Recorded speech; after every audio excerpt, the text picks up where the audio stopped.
रफ़ी साहब का ये गाना सुनकर जब एक साथ कई दिग्गज फूट फूट कर रोने लगे थे और एक लेजेंड एक्टर को तो विश्वास ही नहीं हुआ कि ऐसा भी कोई गाना हो सकता है।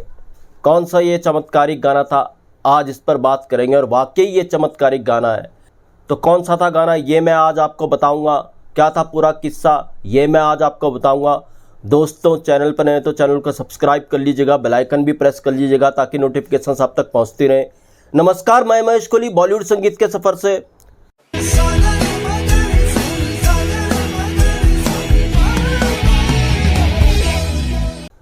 दोस्तों, मैं जिस गाने का किस्सा आपको बताने जा रहा हूँ, 60s के आखिरी में ये गाना रिकॉर्ड हुआ था। तो जब इस गाने को रफ़ी साहब रिकॉर्ड करने पहुँचे थे, इसके संगीतकार ने रफ़ी साहब से रिहर्सल्स करवाई। तो रफ़ी साहब रिहर्सल्स में सब कुछ ठीक गा रहे थे, मगर जब फाइनल रिकॉर्डिंग के लिए रफ़ी साहब माइक्रोफोन के आगे आए तो रफ़ी साहब ने ये गाना गाना शुरू किया। तो रफ़ी साहब शुरू में थे, उस गाने को ठीक गा रहे थे, अच्छा गा रहे थे, सारे अंतरे उन्होंने ठीक गाए, बेहतर गाए। मगर आखिरी अंतरे में न जाने क्यों रफ़ी साहब इस गाने को गाते गाते फफक फफक कर रो पड़े और साफ उनकी रोने वाली सिसकियां सुनाई दे रही थी, मगर रिकॉर्डिंग तब भी जारी थी। खैर, रफ़ी साहब ने खुद को संभालते हुए रोते हुए इस गाने को कंप्लीट किया। मगर रफ़ी साहब को ये पता था कि इस गाने को ज़रूर दोबारा उनको रिकॉर्ड करना पड़ेगा। तो रफ़ी साहब ने जैसे ही ये गाना कंप्लीट किया तो रफ़ी साहब ने रिकॉर्डिंग का फाइनल टेक होते ही इसके संगीतकार को कहा, ऐसा करते हैं इस गाने का एक टेक और लेते हैं। तो संगीतकार ने कहा, बिल्कुल नहीं, इसका दूसरा टेक नहीं लेंगे।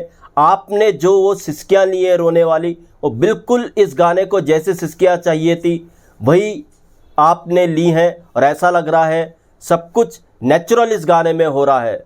अब रफ़ी साहब चुप हो गए, क्योंकि संगीतकार ने जो कहा रफ़ी साहब उसको मानते थे। तो रफ़ी साहब ने मान लिया जो संगीतकार कह रहे हैं वो ठीक है।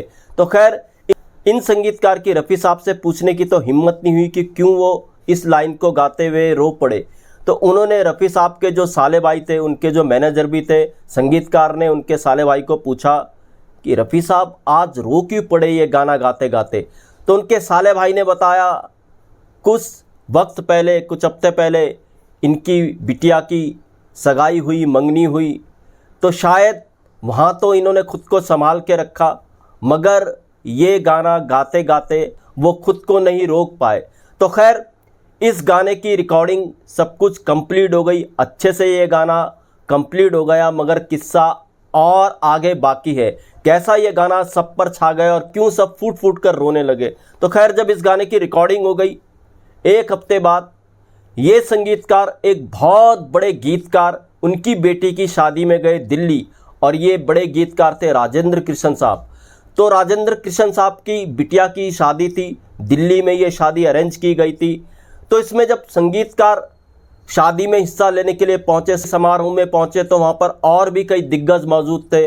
उनमें से एक दिग्गज, जिस लेजेंड एक्टर की मैंने बात की है, वो लेजेंड एक्टर भी मौजूद थे और वो थे राजेंद्र कुमार साहब। तो खैर, जब शादी की रस्में हो रही थी तो गीतकार राजेंद्र कृष्ण ने इन संगीतकार को कहा, ये संगीतकार गाते भी बहुत अच्छा थे, यार कुछ सुनाओ।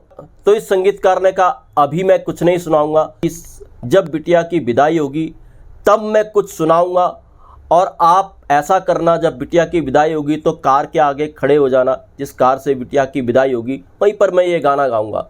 तो खैर, सब कुछ विदाई के समय ऐसे ही किया गया, वैसे ही सब कुछ अरेंज किया गया। और इस संगीतकार ने राजेंद्र कृष्ण साहब की बिटिया की सगाई के दौरान माइक पकड़कर जो ये गाना गाया था, जिसमें रफ़ी साहब रो पड़े थे, तो सबके सब सन्न रह गए, सबके सब रोने लगे। इतना खूबसूरत, इतना डेप्थफुल ये गाना था, सबको हैरत होने लगी, कोई ऐसा भी गाना हो सकता है। तो खैर, जब ये गाना ख़त्म हुआ, सब इसके लिरिक्स सुन कर के, इस गाने को सुन कर के सब हैरान थे, सब रो रहे थे, और वैसे भी विदाई का माहौल था। तो जब ये गाना ख़त्म हो गया, राजेंद्र कुमार साहब भी वहाँ पर मौजूद थे। तो राजेंद्र कुमार साहब आए इस संगीतकार के पास और राजेंद्र कुमार साहब ने पूछा, यार ये गाना कौन सा है। और इस संगीतकार का ये भी कहना था, उस वक्त राजेंद्र कुमार साहब की आंखें भरी हुई थीं, गला भर्रा रहा था जब राजेंद्र कुमार साहब ये पूछ रहे थे कि ये गाना कौन सा है, आपने ये गाना कैसे रिकॉर्ड किया, कब रिकॉर्ड किया, किसने गाया, ये सब राजेंद्र कुमार साहब ने पूछा। उनको विश्वास ही नहीं हो रहा था कि कोई ऐसा गाना भी हो सकता है। इतने प्रभावित हो गए थे राजेंद्र कुमार साहब इस गाने से। तो फिर इस संगीतकार ने बताया ये गाना हाल ही में उन्होंने रफ़ी साहब की आवाज़ में रिकॉर्ड किया। हाँ, ये नायाब गाना कौन सा था? ये नायाब गाना था फिल्म नीलकमल का, जो 1968 में आई थी, और गाना था बाबुल की दुआएं लेती जा। इसमें जो आखिरी अंतरा आता है, वो जो आखिरी लाइन है, उसमें रफ़ी साहब जो रोए हैं, जो आप सुनते हो, तो रफ़ी साहब उसमें सच में रोए हैं। मैं कि कभी ना याद आए ससुराल में इतना प्यार, और फूट फूट कर रोए हैं। ओरिजिनली इसको संगीतकार रवि ने रखा जैसा रफ़ी साहब सच में उसमें रो दिए थे, उसमें कोई काट छाट नहीं की गई, दोबारा रिकॉर्ड नहीं किया गया। बिल्कुल परफेक्टली इस गाने को वैसे ही रखा गया जैसा ये गाना रफ़ी साहब ने गाया था। सच में वो रो पड़े थे आखिरी अंतरे में इस गाने के। इस गाने के संगीतकार थे रवि और रफ़ी साहब की ट्यूनिंग बताने की ज़रूरत नहीं है। और रवि ने एक से एक शादी के गाने दिए हैं फिल्म संगीत जगत को, और वो अधिकतर गाने रफ़ी साहब ने ही गाए हैं। मेरा यार बना है दूल्हा और फूल खिले हैं, चाहे वो आज मेरे यार की शादी हो, इस गाने के बिना जैसे शादी अधूरी रहती है। आज मेरे यार की शादी है। ये गाना हर शादी में गाया जाता है, बजाया जाता है। और बाबुल की दुआएं लेती जा, आज भी जब किसी की विदाई होती है तो इस गाने को याद किया जाता है। तो एक से एक नायाब गाने संगीतकार रवि ने रफ़ी साहब के लिए दिए। तो दोस्तों, ये था एक नायाब गाने का नायाब किस्सा। ऐसे किस्से मैं आपके लिए लेकर के आता रहूँगा। महेश कोहली को दीजिएगा इजाज़त। Goodbye, good luck and take care.